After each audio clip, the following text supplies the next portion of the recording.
Most people may not be familiar with gallium or germanium, but these metals are crucial for the development of products such as semiconductors, solar panels, electric vehicles, and smartphones. China is the world's biggest supplier of these raw materials, and their export will soon be controlled. From the beginning of August, firms will need to apply for permits and supply information about their intended use to gain access. Beijing says the new restriction will protect China's national security. China has always been committed to maintaining the security and stability of the global production and supply chain. It's a common international practice for the Chinese government to impose export controls on relevant items in accordance with the law, without targeting any specific country. The move is expected to disrupt global supply chains and is being seen as a response to wide-ranging high-tech export controls imposed on Chinese technology firms by the United States.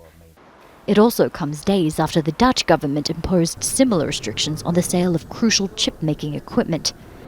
The US and the Netherlands are among major importers of Chinese gallium and germanium. I think the first audience, of course, are those who are making these kinds of decisions, which is to say, look,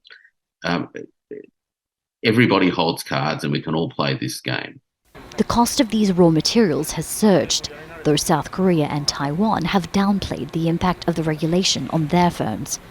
Some analysts fear this move will provoke further similar measures between Beijing and Washington.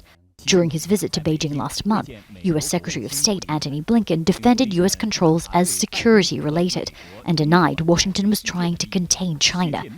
Beijing has accused the U.S. of encirclement and suppression. U.S. Treasury Secretary Janet Yellen is expected in Beijing this week for a trip aimed at further stabilizing deteriorating ties.